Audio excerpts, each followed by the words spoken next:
नमस्कार दोस्तों, स्वागत है आपका हमारे यूट्यूब चैनल में। मेरी पत्नी की अभी अभी शादी हुई थी और हम उसे उसके घर से अपने घर ले जा रहे थे। जब मैं उसे कार में ले जाने लगा तो कार के आगे वाली सीट पर पहले से ही एक कुत्ता आकर बैठ गया था। वो जर्मन नस्ल का एक कुत्ता था जिससे मैं मन ही मन बहुत डरा हुआ था, पर मैंने किसी को नहीं बताया। मैं हैरान था कि ये कुत्ता कहाँ से आ गया। तब मेरे ससुर जी ने कहा, नहीं नहीं दामाद जी, ये आपके साथ ही जाएगा क्योंकि ये हमारी बेटी का है और वो हमारी बेटी के बिना नहीं रह सकता। उस समय मैं क्या कहता। मैंने कहा, बिल्कुल ले चलो इसे अपने साथ, कोई दिक्कत नहीं है। पर मेरे लिए दिक्कत शुरू हो चुकी थी क्योंकि वो कुत्ता मेरी पत्नी के साथ रह रहा था। सब मेरा मजाक उड़ा रहे थे। लड़कियां तो कार लेकर आती हैं, फ्रिज लेकर आती है, पर तुम्हारी पत्नी कुत्ते को साथ लेकर आई है।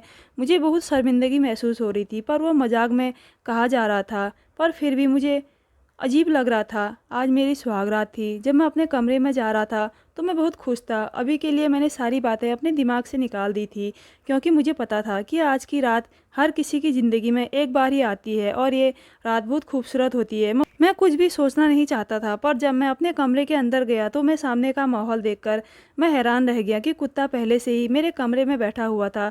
ना सिर्फ वो मेरे कमरे में बैठा था बल्कि मेरे बिस्तर पर भी उसी जगह पर बैठा हुआ था जहाँ पर मैं सोने वाला था।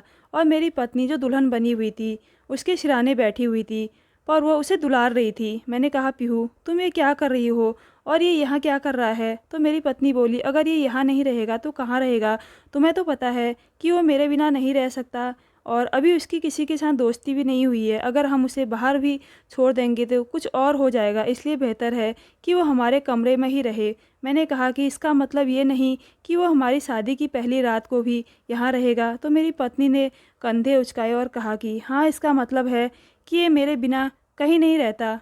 मुझे बहुत आश्चर्य हुआ, लेकिन उसके बाद जब उसने मुझे एक बात बताई तो आश्चर्य एक बहुत छोटा सा शब्द रह गया।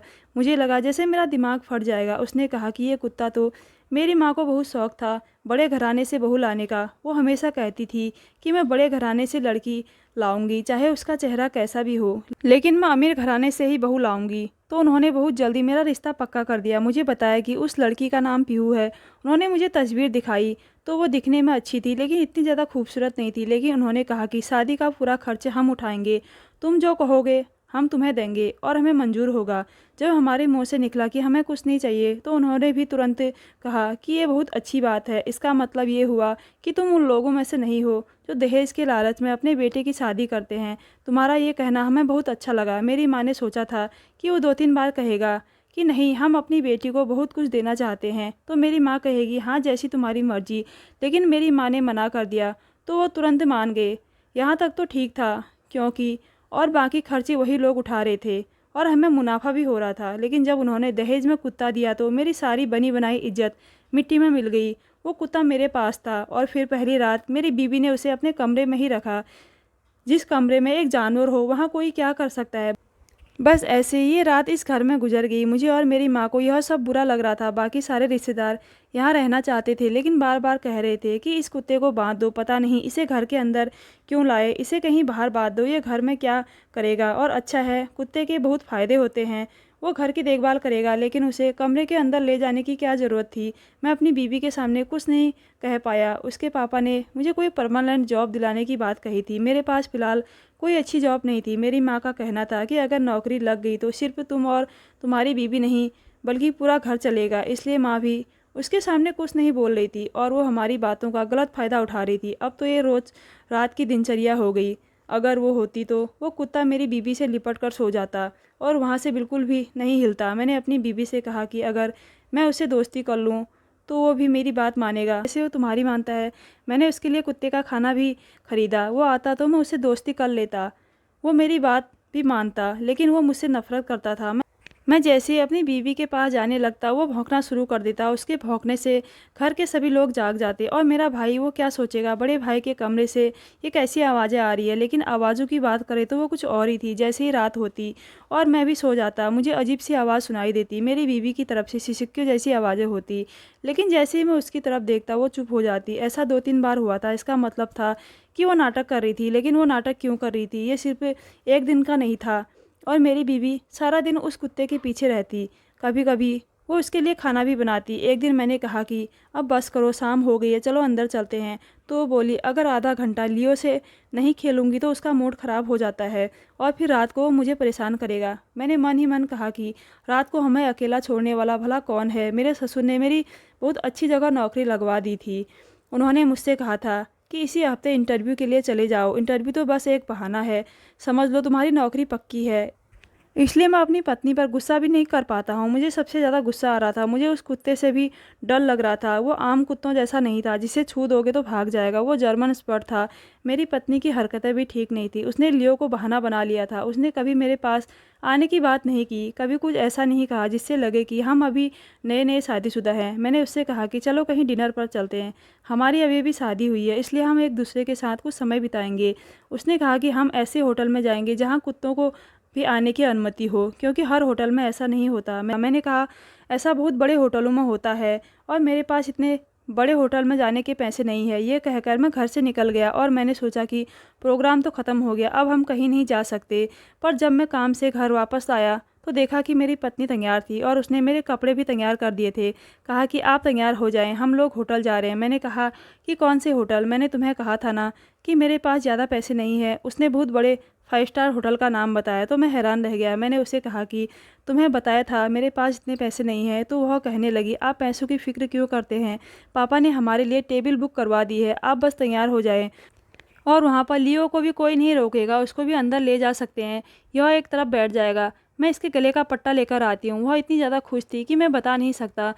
ये खुशी मेरे साथ जाने की नहीं थी बल्कि लियो के साथ जाने की थी। यह लियो तो हम दोनों के रिश्ते पर अपनी पूंछ रखकर बैठ गया था। हम लोग होटल चले गए, लियो के लिए अलग खाना मंगवाया गया, हमारे लिए अलग खाना। वह खाना खाते हुए भी हमारे ही साथ बैठा रहा। जब भी मैं अपनी पत्नी से कोई प्यार की बात करने की कोशिश करता तो वह कहती, लियो यह खाओगे, यह खाना है तुम्हें। मैं बार बार उसकी तरफ देखता हूँ। फिर लोगों ने भी उससे पूछना शुरू कर दिया कि आपने ये कब से पाला हुआ है, और वह लोगों को बताने लगी बचपन से पाला हुआ है। मैं बैठा रहा और बस इसी तरह यह शाम भी गुजर गई। जब रात को वापस आए तो हम दोनों ही बहुत थके हुए थे और सो गए। अब मुझे ये सब ना सिर्फ बुरा लग रहा था बल्कि मुझे गुस्सा आ रहा था। मेरे ससुर हम लोगों का बहुत साथ दे रहे थे। वह हमें महीने के खर्च के पैसे देते थे। उन्होंने मेरी नौकरी भी लगाई थी, कहीं आना जाना होता तो वह इंतज़ाम करते थे। अपनी एक गाड़ी भी हमें दे दी, कहा कि हमारे पास 2 गाड़ियां हैं, एक गाड़ी आप ले लो। हमारी बेटी ने कहा आना जाना होगा तो दिक्कत नहीं होगी। मेरी माँ बहुत खुश थी क्योंकि इतना सब कुछ हम कभी खुद नहीं खरीद सकते थे। हमने तो कभी सोचा भी नहीं था कि हम गाड़ी लेंगे। हमारी तो इतनी औकात भी नहीं थी कि हम गाड़ी में पेट्रोल डलवा सकें।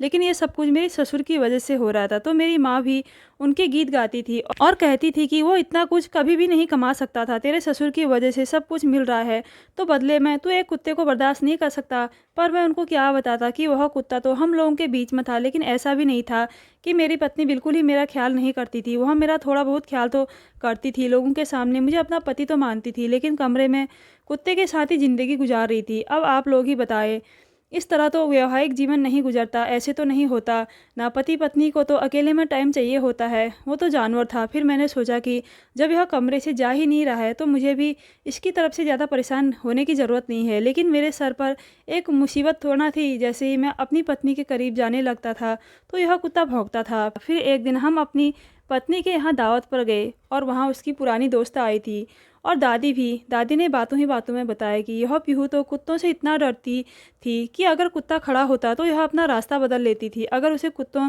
से इतना ही डर लगता था तो फिर उसने इतना बड़ा कुत्ता क्यों पाला हुआ था।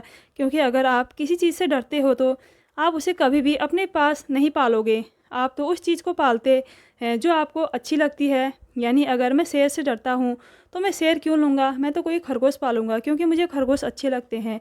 इससे पहले कि दादी कुछ और बोलती, उसने खुद ही दादी को चुप करवा दिया, बल्कि अपनी दादी की व्हील चेयर पकड़कर उन्हें वहाँ से दूर ले गई और कहने लगी कि दादी आपके सोने का वक्त हो गया है। जबकि दादी तो मुझसे और भी बातें करना चाहती थी। मुझसे मिलकर वह बहुत खुश थी, पर साफ साफ पता चल रहा था कि वो उन्हें मेरे पास नहीं छोड़ना चाहती थी। इसका मतलब कि बात कुछ और ही थी और बात सीधी नहीं थी, क्योंकि उसकी दोस्त के मुंह से भी एक बात निकल गई। उसने कहा कि अब तो खुश हो ना तुम, कभी कभी कुछ लोगों की किस्मत देर से जागती है लेकिन जाग जाती है। तुम्हारा यह वाला पति तो बहुत अच्छा है।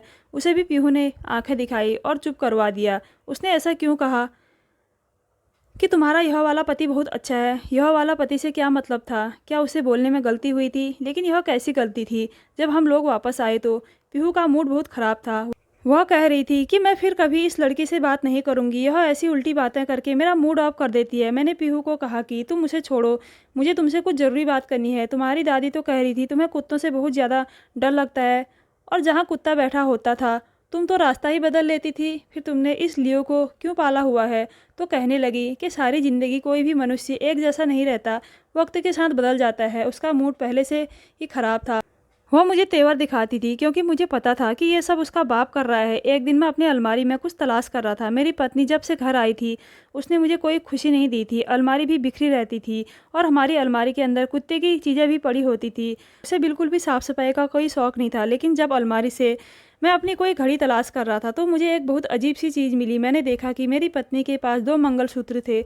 उसे मंगलसूत्र पहनने की आदत नहीं थी। वह अक्सर उतार कर कहीं भी रख देती थी। फिर मैं उठाकर उसको देता था कि मेरी माँ इन मामलों में बड़ी गुस्से वाली थी। वह कहती थी कि मंगलसूत्र को अपने गले से नहीं उतारो, और यहाँ पर मेरी पत्नी उसे कहीं भी रखकर भूल जाती थी। लेकिन यह क्या, उसके पास 2 मंगलसूत्र थे। एक मंगलसूत्र तो हमारी तरफ से ही था क्योंकि मैंने खुद ही ख़रीदा था और मेरी माँ ने अपनी पसंद से बनवाया था। लेकिन वह दूसरा मंगलसूत्र उसके पास क्या कर रहा था? मैंने तो कभी नहीं सुना था कि लड़की शादी से पहले मंगलसूत्र खरीदती है, क्योंकि यह तो सुहाग की निशानी होती है। तो ऐसा तो नहीं हो सकता कि उसने शौक में ख़रीदा था। फिर यह किसका था? मैंने उससे पूछा और कहा कि तुम्हारे पास अगर 2 मंगलसूत्र हैं तो एक दे दो। मेरे दोस्त की शादी है और उसने बनवाया नहीं है। आखिर वक्त में तो कोई ऑर्डर पर भी नहीं बना कर देता।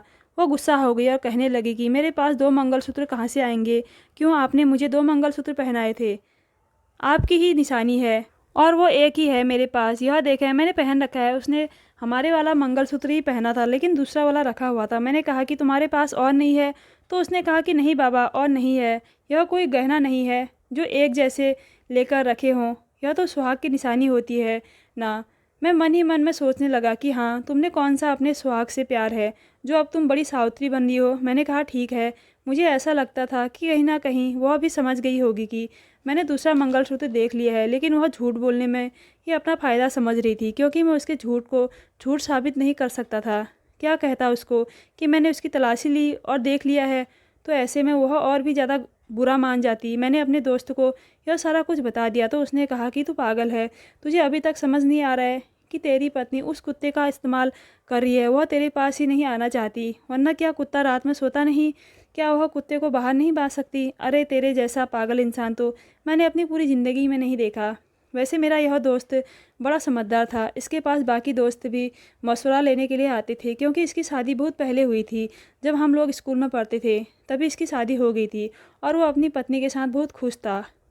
जब उसने कहा कि यह सब कुछ बहाना है, झूठ है, तो मुझे भी लगने लगा कि यह बहाना और झूठ ही हो सकता है। आखिर एक जानवर को खुद का इतना भी क्या आदी करना कि अपने पति की ही परवाह ना करना और बस जानवर के साथ ही बैठे रहना और अपने पति के बारे में भी ना सोचना। क्या मेरी पत्नी के दिल में कोई इच्छा नहीं थी? फिर मैंने जब उसे और बात बताई तो वह कहने लगा कि और कुछ भी हो सकता है, आजकल तो बड़ा कुछ हो रहा है। मैंने कहा कि क्या कहना चाहता है तू? तो उसने मुझे एक अजीब सा वीडियो दिखाया जो मुझे बिल्कुल भी हजम नहीं हो रहा था। पर उसने कहा कि देख, दुनिया में यह सब कुछ हो रहा है। मैं हैरान रह गया और मैंने कहा कि फिर ऐसी औरत तो पागल ही हो सकती है। तो उसने कहा कि तुझे क्या पता तेरी पत्नी पागल है या नहीं? उसने तुझे अपने बारे में कभी कुछ बताया है? अपने अतीत के बारे में? नहीं, कभी नहीं बताया। वह मुझसे कोई चीज़ मांगती नहीं, ना मेरे पास बैठती है। कभी कभी यह पूछ लेती है कि खाना खाया या लगवा दूँ, या अगर उसका बाप हमारे लिए किसी अच्छी जगह के लिए टिकट बुक कर देता है तो हम लोग वहाँ चले जाते हैं। लेकिन वहाँ भी वह मेरी तरफ देखती भी नहीं है। मेरे दोस्त ने कहा फिर तुझसे बड़ा पागल तो इस पूरी दुनिया में कोई नहीं है। तुझे तो कोई कदम उठाना चाहिए, पता करना चाहिए। मैंने उससे कहा कि जब इतना कुछ बता दिया है अब तुझसे क्या शर्माना। मैंने उसे यह भी बता दिया कि जब रात होती है तो मुझे मेरी पत्नी की सिसकियों की आवाज़ आती है और वह कुत्ता मेरी पत्नी के साथ ही सो रहा होता है। इस बात पर तो वह पूरा ही हैरान रह गया। उसने कहा कि फिर जो मैंने तुझे वीडियो दिखाई है ना, यह वही मामला है। लेकिन ऐसे लोगों को पकड़ने के लिए सिर्फ उनको यह नहीं कह सकते कि हमें पता है कि तुम ऐसा करते हो, उनको रंगे हाथ पकड़ना पड़ता है। तुझे अपनी पत्नी के खिलाफ ठोस सबूत चाहिए। मैंने कहा फिर उस सबूत का क्या करूँगा, क्योंकि अगर वह मेरी ज़िंदगी से चली गई तो यह गाड़ी, यह नौकरी, सब कुछ चला जाएगा। तो मेरे दोस्त ने कहा तू भी ना पागलों की तरह सोचता है। तुझे उसे अपनी ज़िंदगी से नहीं निकालना, सिर्फ उसे अपनी नज़रों के नीचे लेकर आना है। जब उसे पता होगा ना कि तुम उसके सबसे बड़े राज को जानते हो, तो फिर वह तेरे साथ पत्नी बनकर रहेगी। अभी तो वह तेरे साथ मालकिन बन के रह रही है, क्योंकि उसको पता होगा कि उसकी ज़िंदगी का सबसे बड़ा राज तेरे पास आ गया है और तेरे पास सबूत भी है। मुझे लगता है कि इस बात के बारे में उसके मम्मी पापा को भी पता नहीं होगा, उसको भी पता नहीं होगा, इसलिए तुझे सबसे पहले यह काम करना होगा। वह अमीर है, खूबसूरत है, रईस बाप की बेटी है। ऐसी लड़कियों को काबू करने के लिए कुछ ना कुछ तो करना ही पड़ता है। वह इतनी आसानी से आपके हाथ नहीं आती। इतना तूने उसे मौसी का घर समझ लिया है। और अब मैं उसकी बातें सुन रहा था और उसी के इशारे पर चलने वाला था, क्योंकि बात तो वह ठीक कर रहा था। और मेरा घर बर्बाद करके उसे क्या मिलना था? वैसे भी उसने घर बर्बाद करने की बात तो एक दफ़ा भी नहीं की थी। उसने कहा कि तुझे उसे अपनी ज़िंदगी में ही रखना है, लेकिन अपने तरीके से। मैंने नहीं पूछा क्या करूं, तो वह कहने लगा कि जो कुछ होता है रात में ही होता है, और तू पूरा दिन घर पर नहीं होता, तो एक काम कर, अपने कमरे में एक सीसीटीवी कैमरा लगा दे और पूरे दिन की रिकॉर्डिंग करके देख कि तेरी पत्नी और वह कुत्ता क्या करते हैं।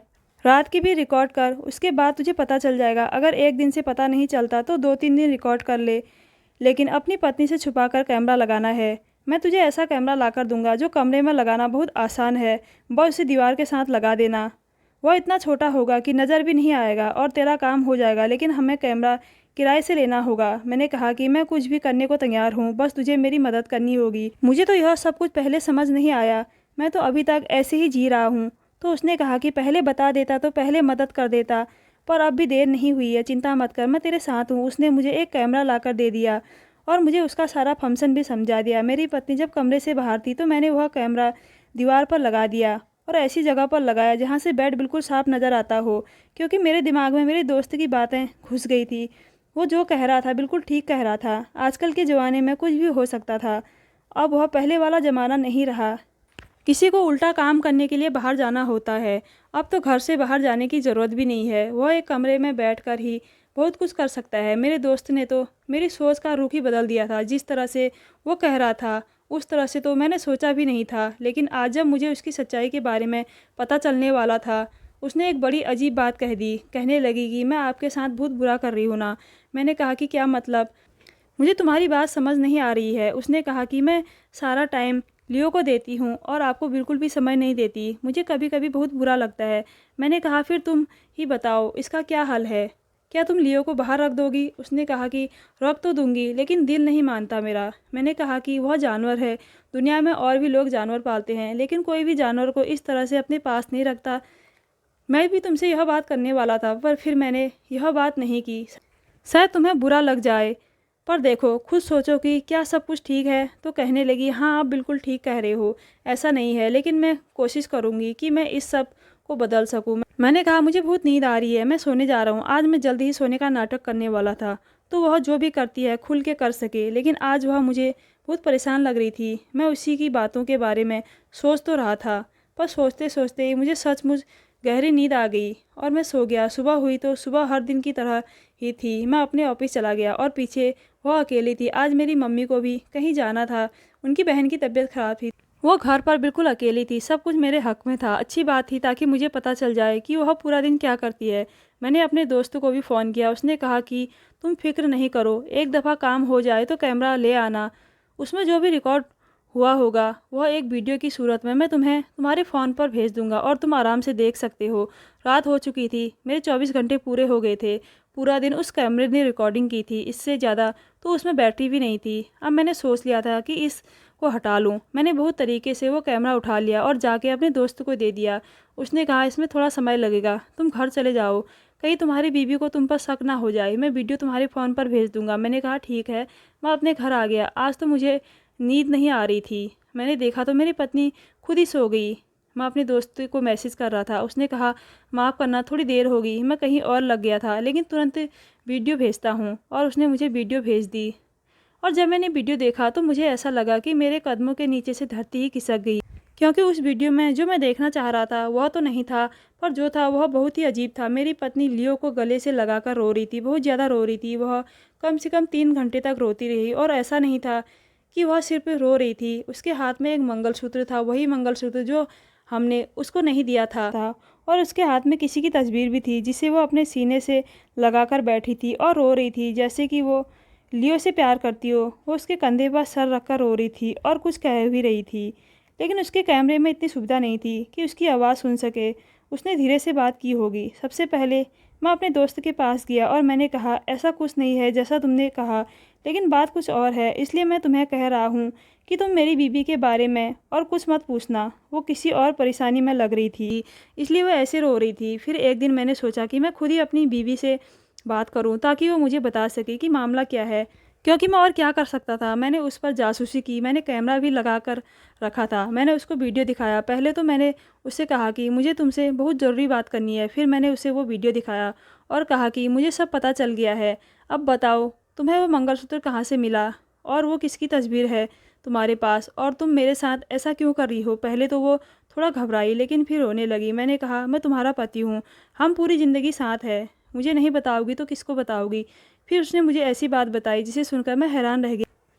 फिर आज मुझे अपनी ज़िंदगी का सबसे बड़ा फैसला लेना था। मेरी पत्नी ने मुझसे कहा कि मैंने तुमसे बहुत बड़ा झूठ कहा था। मेरी पहली शादी हो चुकी थी और जिस इंसान से मेरी शादी हुई वो अपनी मर्ज़ी से मेरी ज़िंदगी में आया था।